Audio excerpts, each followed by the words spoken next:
reflecting on the journey from creating an app for personal use to 26 million downloads.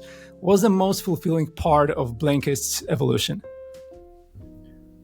I think the most fulfilling part is meeting customers that use our product on a daily or weekly basis, and their stories that they can share stories. Look, I read this book and that prepared me for a job interview, and then I got the job. Or I read this book and this helped me to improve my relationship because I understood something that I hadn't understood before. So these, whenever I talk to customers and see that what we had imagined in our head 11 years ago actually became a reality, and it became much bigger and much more fulfilling than what we thought of back then. So that's the most fulfilling part.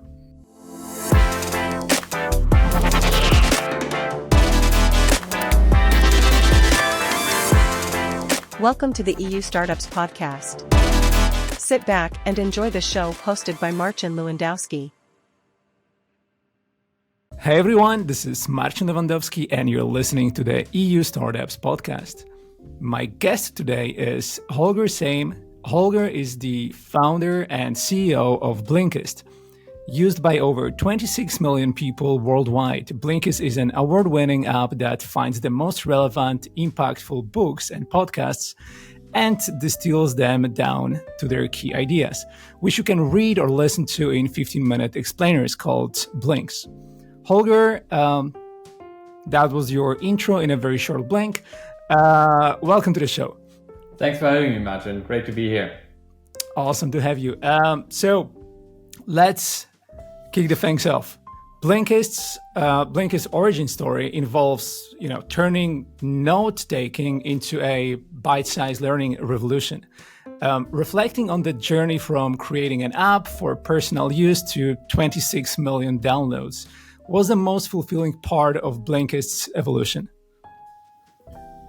I think the most fulfilling part is meeting customers that use our product on a daily or weekly basis, and their stories that they can share stories. Look, I read this book and that prepared me for a job interview, and then I got the job. Or I read this book and this helped me to improve my relationship because I understood something that I hadn't understood before. So these, whenever I talk to customers and see that what we had imagined in our head 11 years ago actually became a reality, and it became much bigger and much more fulfilling than what we thought of back then. So that's the most fulfilling part.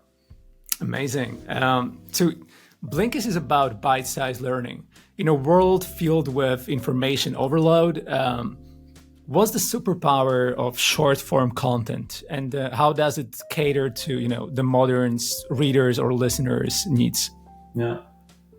So, our attention spans are shrinking, right? Because we're all used to social media. We get really quick dopamine shots because we see that headline, we click on something, and we're inspired, or we smile because of a funny cat meme.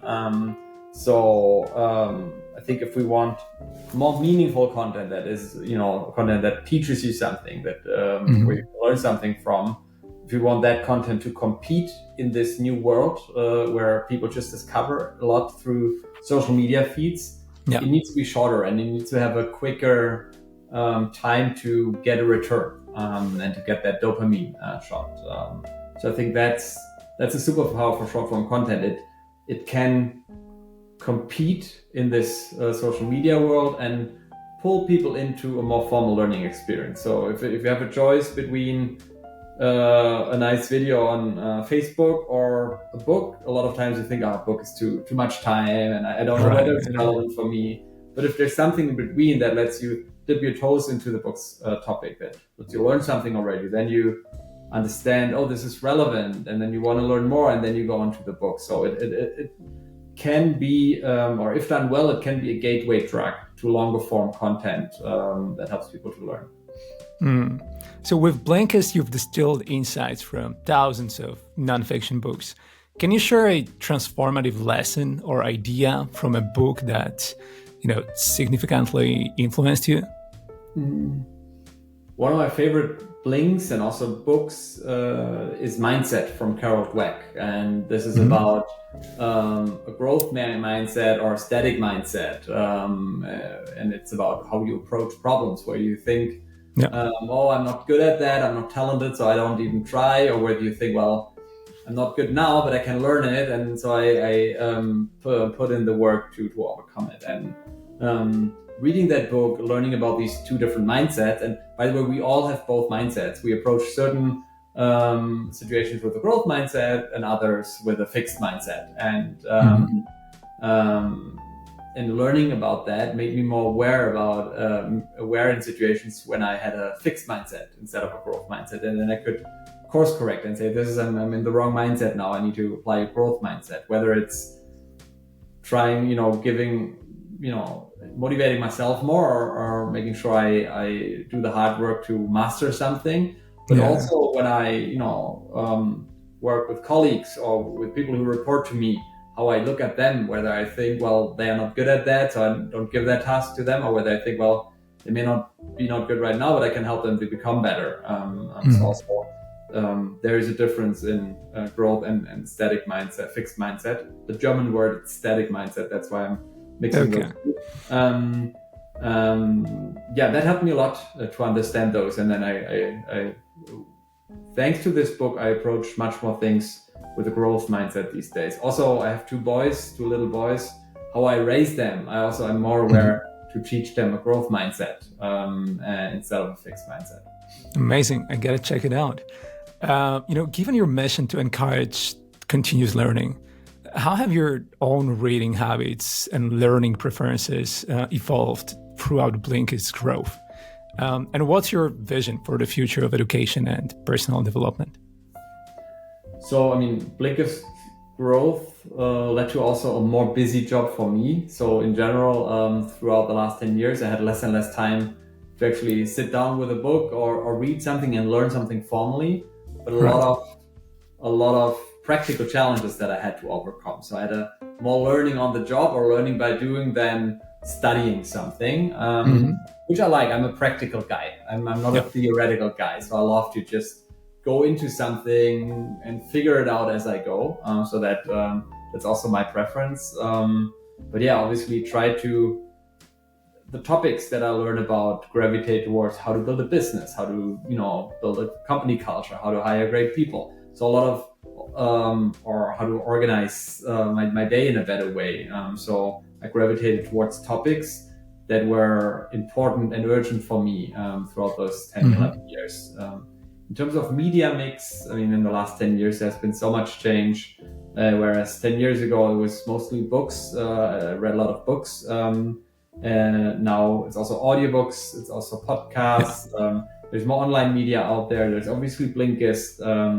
So the mix got more, got broader. But there's no particular format where I say like, this is the one go-to format where I learn. It's really a breadth of formats. And sometimes someone recommends a podcast. Sometimes I discover great things on Blinkist. And sometimes it's just a good old book. Sounds good, Holger. So I also heard that your go-to karaoke song is Wonderwall. So maybe you can tell us, what's the Wonderwall moment in your entrepreneurial journey that you look back on smiling or considering a turning point? There's many. Probably when I take that last word, turning point, seriously. We had a big turning point at the end of 2014. So we were 2.5 years into our entrepreneurial journey. Things weren't working that well. Like we launched a product, we tried to market it, but we didn't find a good growth channel. We didn't have product market fit really. And in mid of 2014, we took a trip to the US. We were at TechRun Disrupt and pitched our idea to a lot of business angels, a lot of people over there. 9 out of 10 people asked whether this is also available as audio, because we had only text versions back then. So came back and said, well, everyone's asking about audio. Maybe there's a trend coming. And that was before podcasts were a thing. So the podcast boom started at the end of 2014. So we went back and said, let's launch audio. So we launched audio at the end of 2014. During that time, we also had made some learnings around the business model to go for an annual subscription instead of monthly, because an annual subscription gives us faster payback. It makes it easier to then reinvest in marketing. By that time, we also had figured out how to do Facebook marketing well, how to do the tracking, and how to do the creatives. So that was a perfect storm. We added audio, we focused on annual subscriptions, and we cracked Facebook marketing for us. And these three things together were product market fit, if you will, or product market channel fit. And since 2015, we've been growing very, very nicely, tripled the business, doubled the business. So had really nice growth curves, and we're just growing, raising more money. And that was really 3-4 years where it was just the graphs looked really nice without lots of, there were micro challenges and we always needed to work hard, but in hindsight, it felt easy and like a good momentum. So that was maybe that end of 2014 was that Wonderwall moment when things started to work really well. All right. Holger, so Blinkist has a massive user base and creates a unique dynamic between authors and readers, or creators and the audience. How have you seen this model impact the relationship between the creators and the audience? So I don't think we had a big impact on the relationship because we didn't invest into community features. Like, it's not like as an author you can upload your own thing and then build a community with people and then interact with them. So that's something we every now and then considered, and we also may lean more into this community aspect in the future, but nothing we really invested in. So we didn't make it easier for authors, creators to build a relationship with their readers. What we made easier, and we also get that as positive feedback from a lot of authors, creators, is we help authors to spread their ideas to an even broader audience. If you're a book author, you reach book readers, right? People who are willing, who have the time, the money, the willingness to buy and read a full book, whether it's in print or an audio. But obviously, that is only a subset of the market. There is a much bigger market of learners out there that listen to podcasts, that are interested in videos, etc. And with Blinkist and with Blinks, we offered a new format, a new audience that authors can reach. Obviously, a lot of people who use Blinkist are also avid book readers, but there's also quite a few people who say, I don't have time for books, and but I still want to get the gist, I want to get some of the key insights. And so we created a new market, a new audience for authors, and help them to reach more people with their ideas, which authors care a lot about. They obviously care about selling books, but a lot of them also care about getting a big audience and being a thought leader for a topic, because they have a coaching business, a consulting business, or something else that is built on top of their reach and on top of their credibility. Right. And you're offering, like, I think over 6,500 titles on Blinkist. I mean, blinks of over 6,500 titles. How do you strike a balance between, quantity and the quality of content, ensuring each blink is impactful? Yeah. So I think probably every book out there is impactful to a few people. So there's not a lot of books that are not impactful at all. Every book has something to tell. So I think in the beginning, because scale was a challenge, we obviously made sure that we curate and select the best titles out there based on bestseller lists, based on what people talk about on social media, based on based on a lot of research. But the more we grew and the more our technical ability also grew, and also our ability to create content at scale, the more we shifted that problem to a recommendation and personalization problem. So today we can have 6,500 titles, and we're currently scaling that a lot because AI makes it even easier to scale that. So eventually there will be 10x of that.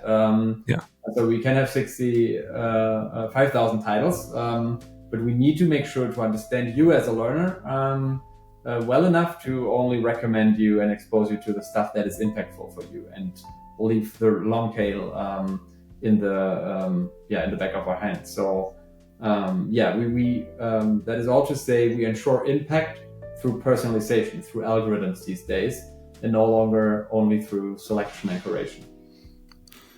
Yeah, so as you mentioned, Blinkist is curating insights from some of the thought leaders out there. If you could invite any person for a dinner and a blink afterwards, who would it be and what would you discuss? Well, that's a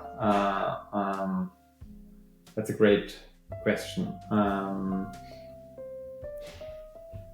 I think there's so many. I think right now I read the Elon Musk biography the other day, and I think he's a really interesting person.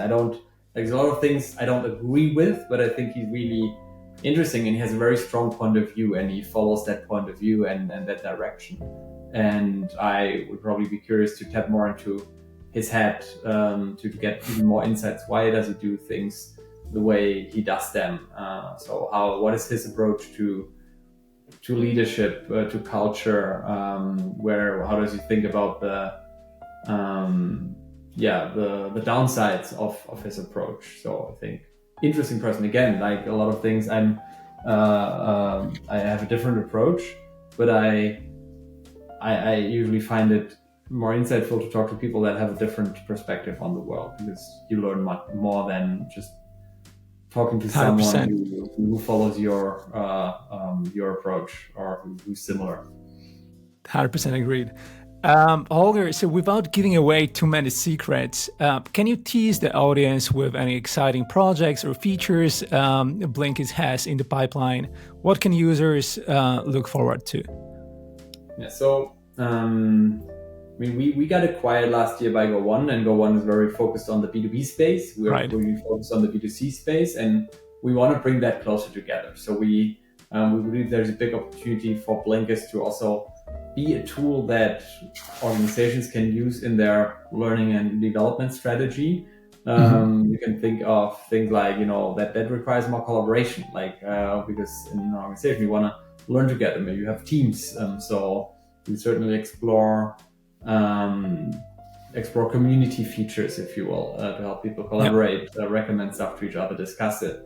We'll explore new formats, because there's so many more things we learn from, not just books and book summaries, but others as well. So we're currently exploring what's our place in this broader format world, and should there be more formats on Blinkist, or should there be a learner profile on Blinkist where you can track everything you learn? So these are things we're considering. Also I'm closely following Duolingo's success. They've really nailed engaging people through gamification, and obviously for language learning, gamification lends itself better.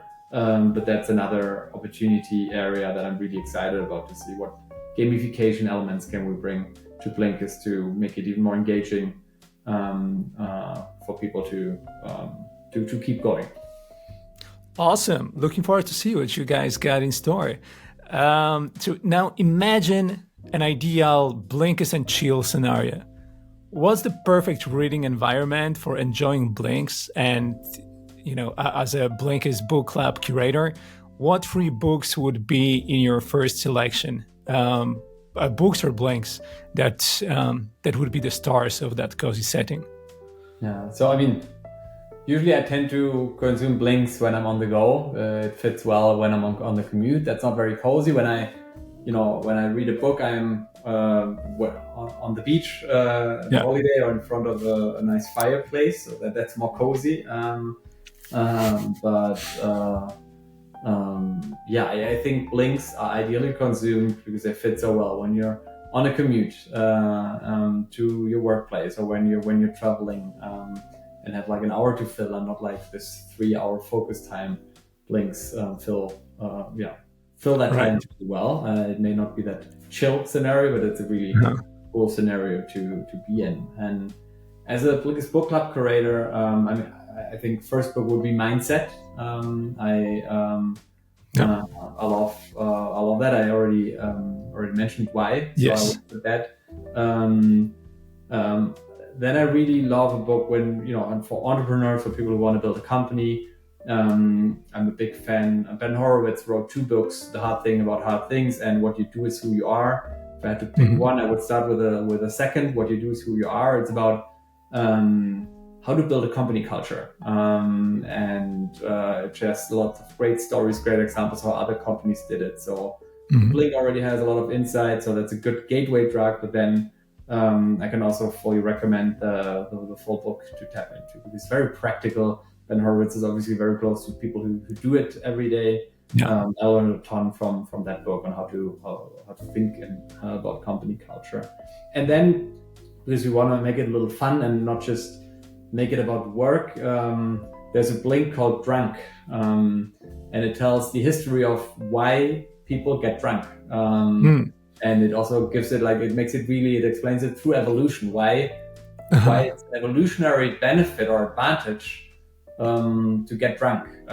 Because obviously when we get drunk these days through alcohol or also drugs, we get high. Yeah. And why do humans seek that? Why is that in us? And there's a really cool, interesting, insightful evolutionary explanation. Okay. I would ask you why, but that would probably be a spoiler alert for those who want to check it. Let's make it a cliffhanger. I also think it's a really nicely produced Blink, like nice, cool sound effects, cool voice. My favorite Blinkist voice recorded it, and just I love these stories as well. I likely wouldn't buy a book about that topic because there's so many other topics I need to learn deeper about. But that's one of the benefits of Blinkist. It exposes you to something that you would never buy or read in full, but that's still super interesting and provide some nice stories you can then share over dinner or in a podcast. Frank would be the third book. Amazing. Holger, so before we wrap up, if you could blink your entrepreneurial journey with a Blinkist and share this bites of wisdom for aspiring entrepreneurs, what would they be? I think just get started. If you have this goal, this big vision ahead of you, which seems like a big mountain and you don't know where to start, you climb the big mountain by taking step after step after step. So I think one thing that's really important for entrepreneurs is to develop that bias for action, and you don't need to have all the 10 steps figured out. You need the next 2 steps figured out, and then you just go there and learn as you go. So giving, for young entrepreneurs, have the confidence to just go. Don't think that all of the other experienced entrepreneurs have it figured out. What they do is they just go and learn as they go, and and go with the mantra: a problem is a problem when it is a problem. That would be one piece of wisdom. The other piece is, don't think you have to do it all alone. Surround yourself with mentors, thinking partners, with other people. Connect yourself with peers. Reach out to people who've done it before. Ask for advice. There's so many things you can learn to take a shortcut here and there. I learned a lot from mentors, coaches, from peers, from other founders I talked to, and I'm still doing this wrong, but to really focus, to think about, when we started Blinks, we had this big idea of what we could build, and we got lost in this complex product vision and started to design it and build towards it, and then didn't realize that the MVP for Blinkist would have been an email newsletter where we send a book summary every month, every week, and charge $1 a month for it to get to our first 1,000 customers who enjoy that. So we would have not needed engineers and designers to build it. It would have been much cheaper, much faster to market, and we would have learned who wants it, what they're willing to pay for it, what's the right. And I think we back then, and I also see a lot of young entrepreneurs, we think too complicated. We have this shiny vision, and then we build this shiny vision instead of really saying, what is the core thing that is new, that no one has built yet, that I want to build and that adds value to my customers? What is the core of that? What's the easiest way to deliver that value? And then to verify whether that is actually something that people want to pay for. And then only once you have that initial product market fit, then to go on from there. So to really simplify, and get to the core of things. That's the third nugget I would share. Amazing. Thanks for sharing, Holger. And looking ahead, what's the next big goal or personal challenge you're excited to tackle, either within the Blinkist universe or beyond? So within the Blinkist universe, we merged with Go1. So we're currently in the process of integrating 2 companies. I'm now the new chief product officer for that combined company. So there are plenty of challenges to bring 2 cultures, 2 companies together, to oversee a broader remit, complex product, to bring that together and get the products to the next stage, so we can realize the vision that we have together. Why we joined Go1. On a personal side, I have 2 young boys, so I want to make sure that I'm a good dad to them, a good partner to my wife, while doing this exciting job. Because this job is, I'm a workaholic. It's easy for me to spend 10 hours a day just in work to focus on these challenges. But to find a good balance there, and then spend enough time with family, and don't regret in 10 years that I didn't see the kids growing up because I worked too much. Right. Perfect. By the way, any blinks you have to recommend regarding that topic? There's some German blinks that I read about that. I don't know the English translations to that, so I would have to share them with you later, and then we can put them in the show notes.